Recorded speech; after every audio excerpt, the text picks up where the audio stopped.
Hey guys, me Sam Stein, managing editor at the Bulwark. I am back. I am joined by Tony Altimore. He is a strategy consultant at his own firm. He talks a lot about college football too. But for today's purposes, Tony graciously has joined us because he ran a Doge-like enterprise or spearheaded it in Canada. I was part of it. Part of it. We were part of the lead team. I don't want my. You don't want boss to take too much credit. Fair enough. But if we do take them over as the 51st state, it all started with you. So thank you, Tony. Tony's going to talk to us a bit about how that worked. And then I guess the most important thing is sort of using that experience to sort of understand what the current DOGE is doing right, but also mainly what they're doing wrong and what they could do differently to actually achieve the end result, which they want, and which I think a lot of people want, which is actually more efficient, cost-effective governance. So, Tony, before we get into your experience up north, tell us a bit about yourself. How did you even get to this place where you were consulting Canada? Yeah, so I had kind of an interesting background. I first started out of undergrad, went to USC, fight on Trojans, as an investment banker. And then actually went and spent a number of years working domestically and abroad on the business side of the Central Intelligence Agency. From there, went into consulting, did my MBA at Wharton, was at Booz, at Deloitte, and then TIA, and now my own firm.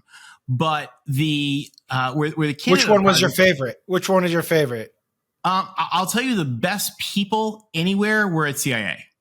Okay. Cool. CIA that's the coolest answer you could have given. If you had said Deloitte or Bain, I would have been like, of course, the funny thing about CIA, right, is like half the day you think you're in the show Alias, and half the day you think you work at the DMV. So it's like, yeah, exactly. No, I'm just kidding. Amazing people who don't get credit for what they do. But and this is kind of a really interesting situation, was Deloitte, and by the way, just to clarify, I do not speak for the firm. I am no longer there. I am not talking about anything confidential. Project is a matter of public record, and just sharing my experiences and related to the public record element. Before anyone don't want to make it even mad. Yeah. But the Deloitte had been awarded a project for the conservative Prime Minister of Canada at the time to help this is do 2011, 2012. Okay. 2011, 2012. To help do very much a Doge-like project, because they had a huge, and they were doing it for all the right reasons. None of the political nonsense. They were like, we have to trim the budget. So Deloitte put together a phenomenal program and way of running it. And I was part of the central team. So we were sort of running it. We had 7 of us, I think, on the central team, and there were 120 people on the project. And our goal was to help them reduce their cost of government while minimizing impact to citizens. Why did they? So I guess let's back up for a second. How did they? Because normally you would say, okay, well, you have a legislative body. The body's responsible for passing budgets and expenditures and appropriations. Why didn't the Canadian government just handle it themselves? Why did they feel like they had to turn to an outside consultancy to do this? For the same reason that in theory the DOGE stuff would work if it was competent people and not hackers trying to break the government. Yeah. It helps to have people that are from outside that are experienced in doing this, and we've done that, and you have people inside that are also experienced. So one of the first things that we did as part of the overall structure, by the way, we didn't come in like the DOGE people and just like assume that we knew everything. Instead, we first started, every agency created a small task force within their agency. And we trained those task forces about, how do you find areas to reduce costs? And we had some themes, right? Like we knew they needed to manage property better. We knew IT stuff. Those were all, kind of special things. But in general, we worked with each agency, and then each agency came up with their own list of 5% reductions and 10% reductions. What was your goal going in? How much did you want to cut across the board? Well, it was the two pieces were 5% and 10%, and then across every agency, or was every it agency? Yeah, gotcha. But what happened then is that because one of the big elements that's very different between this thing and what we did is that we don't make decisions. We shouldn't make decisions. Right. The DOGE people shouldn't make decisions. Decisions need to be made by elected leaders by, so they actually created a committee. It was sort of like a central committee that sort of run by their equivalent of like the head of like OMB and CBO kind of combined, the Treasury Board. And then it had members of parliament from both parties. It had like the senior people of the civil service, depending on which agencies they were doing. The ministers were always in their own meeting and they made the decisions. So what was your time frame? What was your time? When you started out? Let's just start out from the beginning. So six months. You get tasked. Total project. Yeah, you get tasked. You say, okay, 6 months. The goal is 5 to 10% agency cuts across the board. You're going to have basically little teams in each agency. You'll have buy-in from each party. The cabinet minister will be part of the process so that they will buy in. And then you get to work. And what do you do to actually, because it's one thing to say, oh, we got to spruce up the IT. We got to sell off the properties that aren't being used, things like that. But when do you start getting to sort of the tougher decision makings? And how do you go about, what's the process you go about saying, okay, no, actually this program can be eliminated? Well, so there were a couple of things. First of all, was what we called policy decisions. So, for example, one of the things that came across for me was they had proposed the idea of eliminating the gun registry and saving it actually was not very, it's like $250,000. I don't remember what it was, but it was more than that, I'm sure. But just the two IT people or something that run the gun registry. Okay, that's a political decision, not a savings decision. So we did not evaluate those. But we helped look at, could they actually accomplish the things they were talking about? So, one of the agencies I worked with was trying to defer maintenance. Well, you can't defer maintenance because you're going to have to do it anyway. Right. So that's just kicking the can down their head. Yeah. But we're going to do a roof next year. I'm sure it'll be fine in Canadian winter. So, with things like that. That's like me with my my water heater. I know it needs to be that way, but I'm not going to spend it this year. That's not going to save. Of course, with governments, it's not about cash flow. It's about spend. For sure. So we helped them evaluate their savings, but then we also looked for other areas. So, and I'll give you one really interesting example. So you're looking at right now with the DOGE stuff, for example, there's a huge mess that people talk about with their access to these databases. And it is outrageous that they would want to have right access to the databases, that they would have live access. Explain what right access means. You can go in and actually do things in the database. So, for example, we found out today's in the news, these hacker kids were going in and interrupting the payments for people to get medevaced out in helicopters.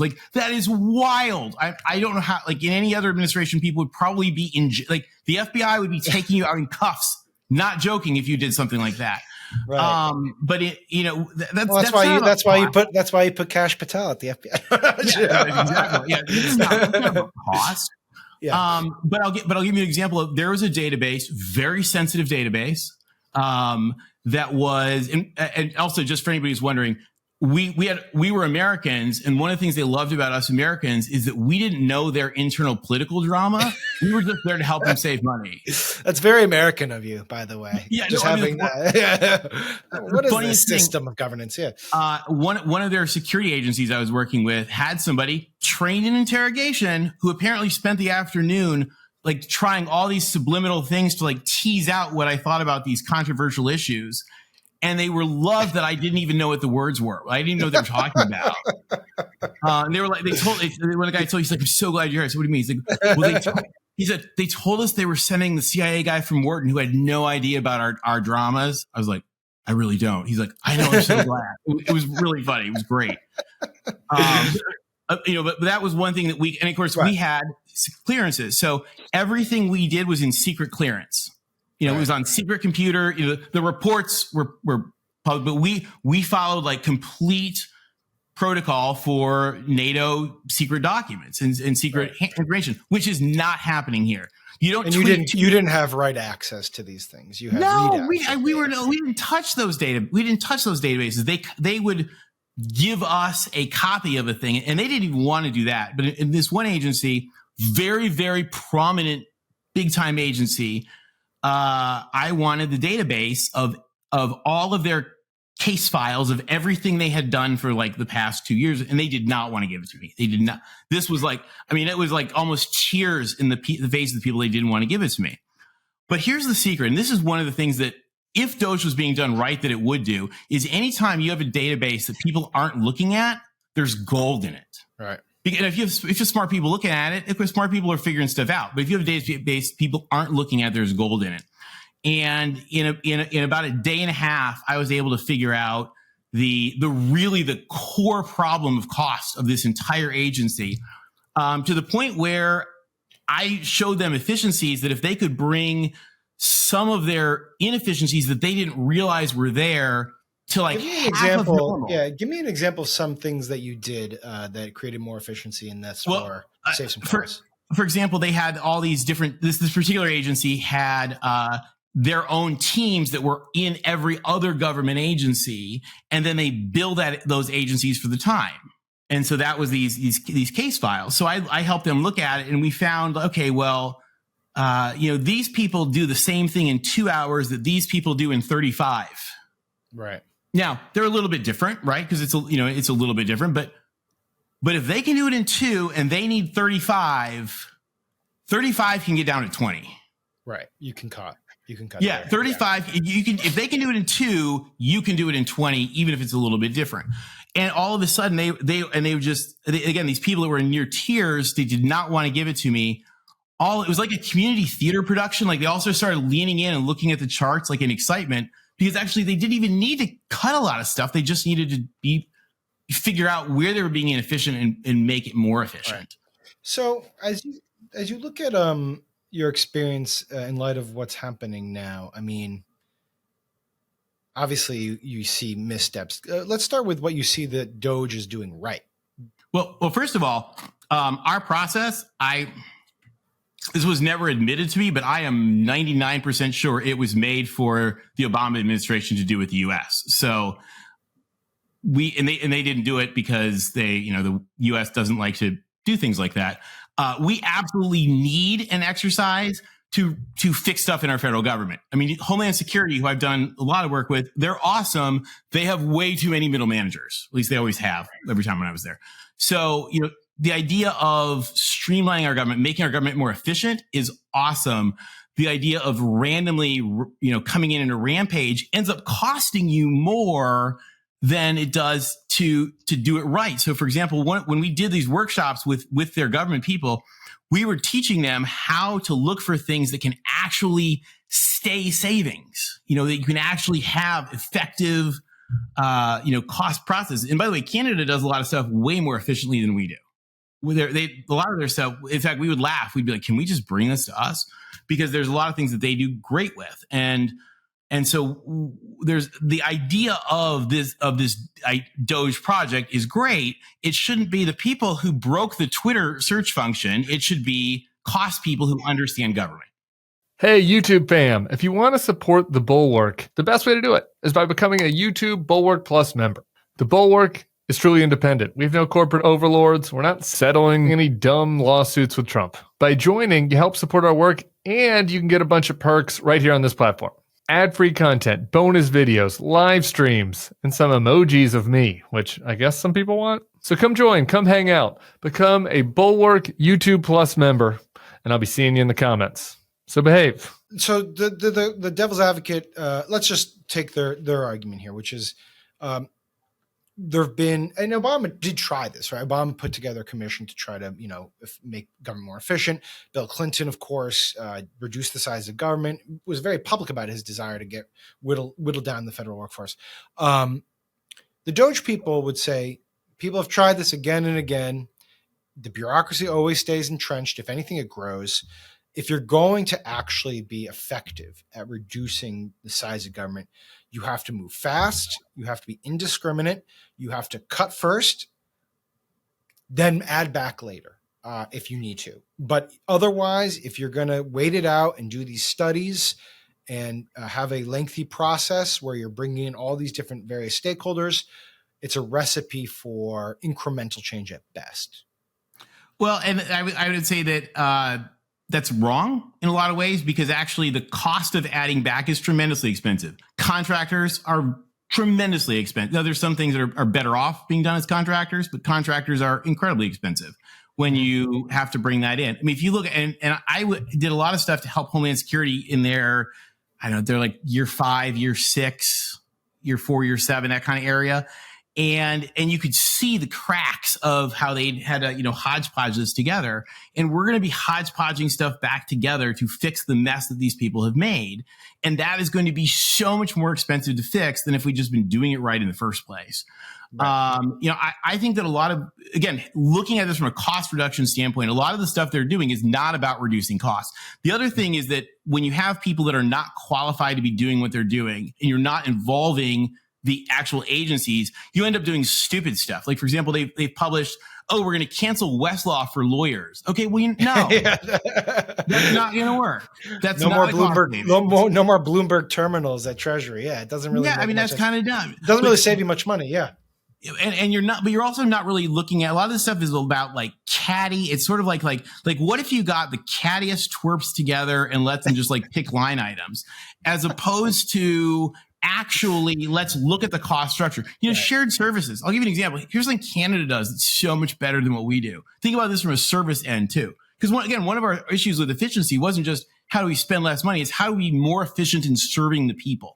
Yeah. So they have an agency, a federal agency called Service Canada. It's like the DMV for the entire government. Like there's one place. There's a phone number, or there, in the shopping mall, there's like a little like a storefront. Yeah. And if you need something from the government, that's where you go. Do you need a hunting license? Do you need to renew your passport? Whatever. There's one place and you just go there. Sure. Instead of not, Social Security office and this office. It's great. Well, that's the irony of this thing is that, to a degree, if Elon and his Doge bros have technical talent, it would be in creating that type of system, right? They can use their expertise. They can use AI. They can try to make those various government functions more efficient. And then even creating like a sort of digital help center or 311 for the government would make sense, right? And you take different functions from different agencies and put them all together. But that's not exactly what they're doing. Yeah, but except one of the other things, and this is one of the things that consultants sort of know, and people that have worked with government know, is there's a big difference between this, and this is, I don't want to sound like get off my lawn here, but there's a big difference between the tech people who can break Twitter and it doesn't matter, and the people who have to make sure that Social Security never misses talk about a payment. that. Talk about that, because everyone's always like, well, Elon, he did the same thing at Tesla, he did the same thing at Twitter, and totally Twitter's different. fine. And obviously it's different because we need FAA personnel to make sure our planes are flying. Yeah. It's like, I'll give you an example from a different client. I've done a lot of work in the payroll space. So I have some clients that are payroll companies.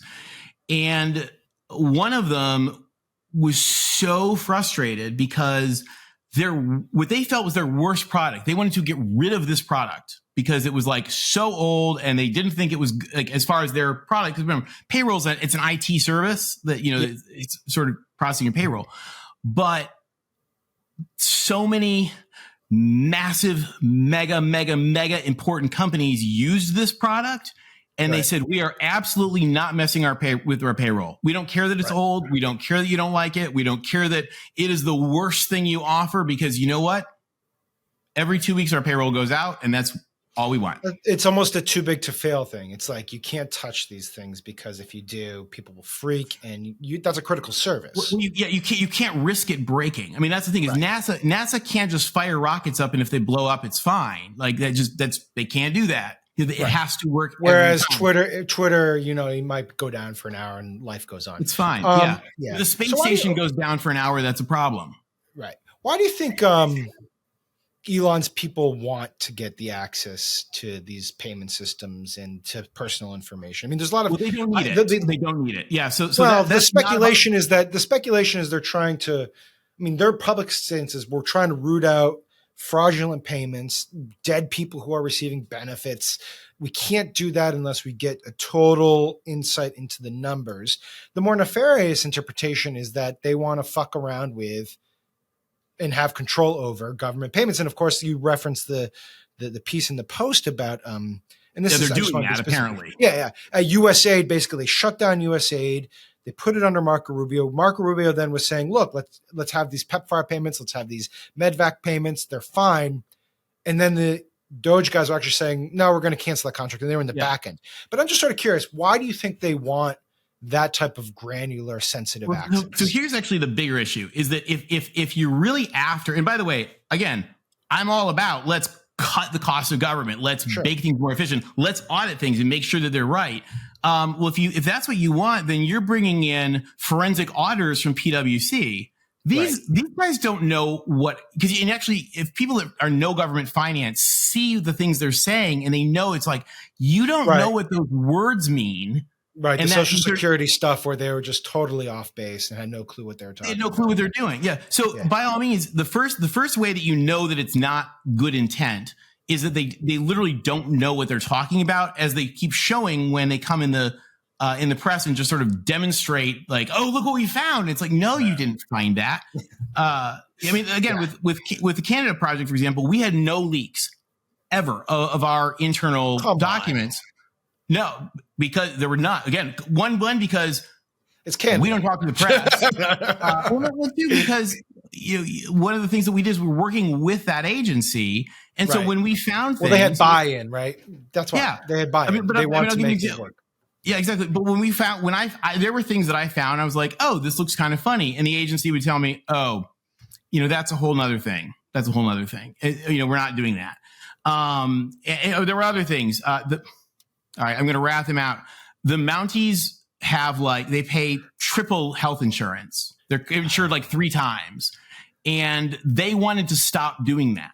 They were like, this is dumb. Can we stop doing this? Because they're veterans and they're covered by 3 different ways.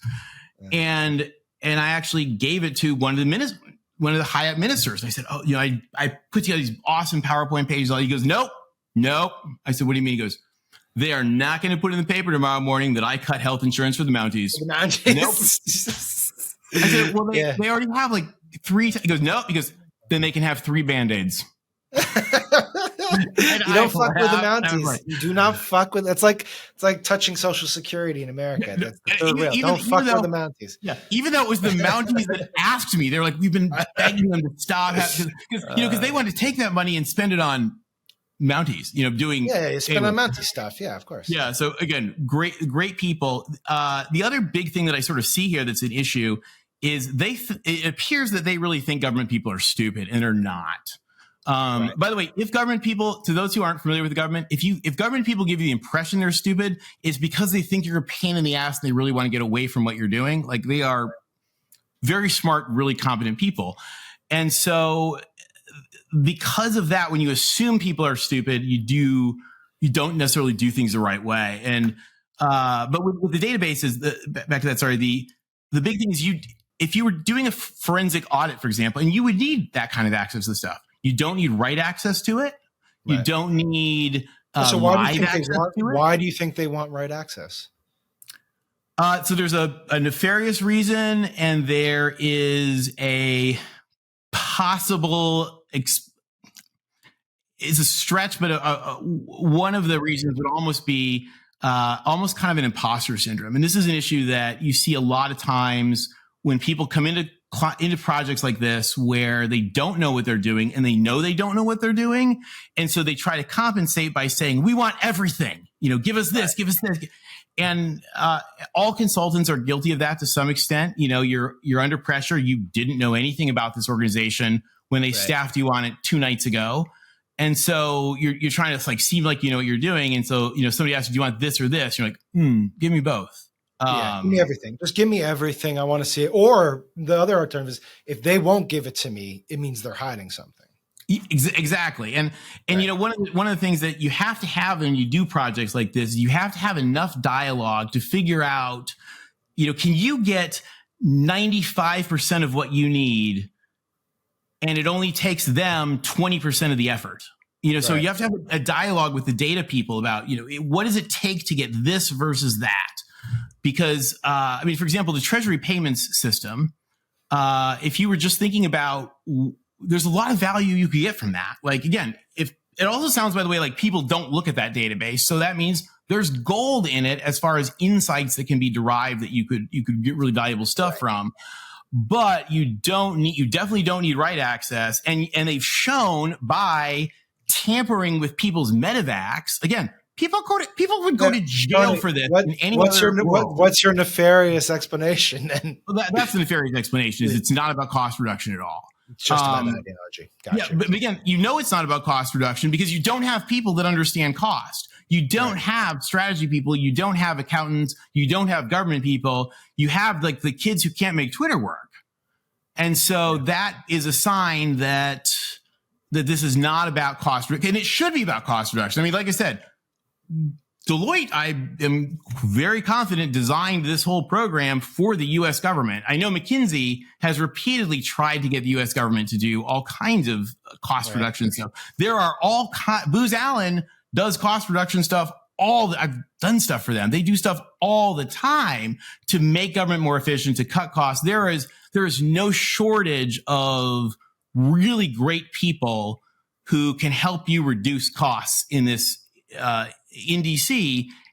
And so we have 19-year-old uncleared, wildly egregious security clearance risks with like abuse. I mean, I know a lot about the security clearance process, and I can tell you that like it is not designed for, big balls who got fired for leaking hacked information to have a temporary top secret security clearance. I mean, the counterintelligence releases of this program alone are astronomical. But you do also see a lot of things with what they're asking where I look at it and I think, well, that kind of makes sense. So, for example, the personnel lists. People made a huge thing about the personnel list. I had the personnel list for the government. In fact, we actually made a better database of government personnel than they had. Because we were trying to figure out. Well, I think the personnel stuff I understand. I think the criticisms they've endured is why just do a straight hatchet to the probationary employees, right? Like you're basically cutting indiscriminately and saying, well, they're the easiest to cut. Let's just cut them. And then in the process of doing that, you're getting people who were just, recently promoted because now they are probationary. So it's not really any. You also get big problems. So, for example, when I was at CIA, one of the huge issues is that CIA, the bell curve of employees looked like a pair of breasts, essentially, right. Because of the cuts from the 90s. That creates that by the way, when you have a messed up proportion of distribution of your people, age out a generation of workers, and then they're going to be replaced by, the whole thing is messed up. It's a generation to fix. And again, that's where we say, it's more costly to fix than if you just left it. Yeah.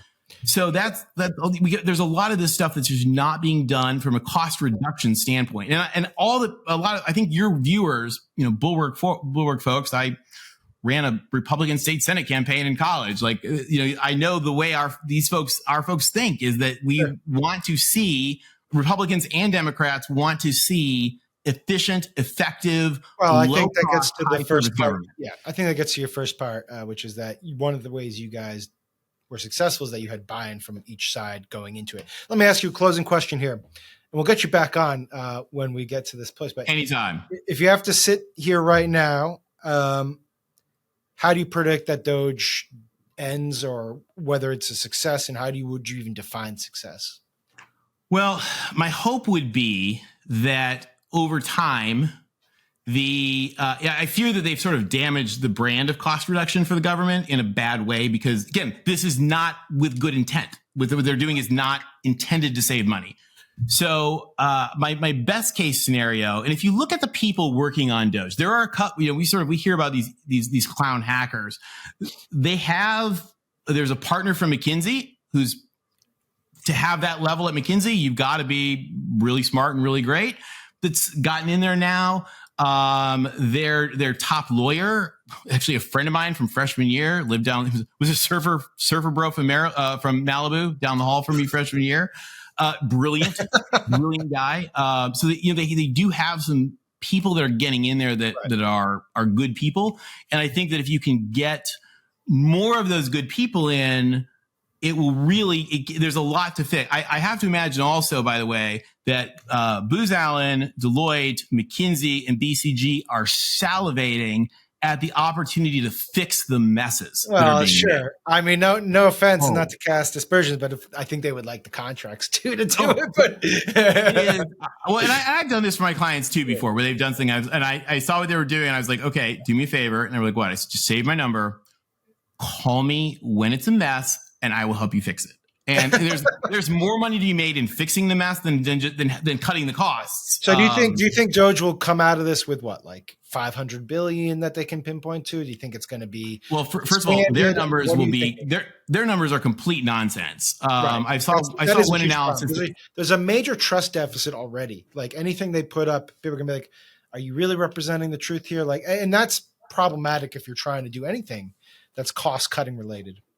Yeah, and the other thing too with cutting costs is that you don't now Canada again. One of the things Canada did that was really good is that once they agreed on the number, and this is by the way a process for you guys listening. This is a better process. Once they agreed on the number, they lost that number in the next budget, and so that money wasn't there. And then then the agencies had to get move the people on, figure out the stuff. Sure. You can't really know what you save until the money is not spent the next year. Right. So it's up to Congress to institutionalize the DOGE cuts, and they're still having trouble getting it. And the other problem is if you've done a bad job of it, and we know they've done a bad job of it, is that then you end up, Congress can cut the money. Well, then you're actually cutting the money from somewhere else because you're having to also paper over the cracks with contractors. This also gets to your point about having buy-in, and we do need to cut it here. But if you want to make these cuts permanent, you do need to have people on both sides of the aisle committed to the enterprise, because ultimately, whatever you decide right now, it could be undone in a year or two, right? And that's where I think the DOGE thing is going to fall apart, is that if you come in and you're just burning it down and you're saying, I have the best answers and I'm not going to listen to anyone else, and that's that, then you're just inviting the opposition to say, actually, no, fuck you. Well, and the other thing too on that also, it's not even just buy-in, I think, but at least in authenticity. Right. For example, the concern, I mean, they only had, I don't know what, there were 15 people on the committee maybe, and 2 were with the opposition party. I mean, it wasn't like a bipartisan effort, no. but just you can't, one of the issues with DOGE too is with transparency. You can't do cost cutting in a transparent world because you can't talk, should we cut this? You can't do that. It has to be done very confidentially until the decision point comes, and then it should be transparent. Yeah. So you need those people to be there to have some kind of authenticity, to be like, okay, this is not, we're actually doing this thing. We're not secretly trying to just wreck USAID. Right. All right. Tony Altimore, thank you so much, man. Appreciate it. Thank you. Didn't think we'd be doing 34 minutes on DOGE Canada, but this was awesome. Sorry about that. No, I loved it. Thank you. We're going to have you back when we get a little bit further down the DOGE timeline. Until then, man, take care. Good luck to your Trojans. Fight on. All right, we'll talk to you guys. As always, everyone who's watching, subscribe to the feed. Thank you so much. We'll be back.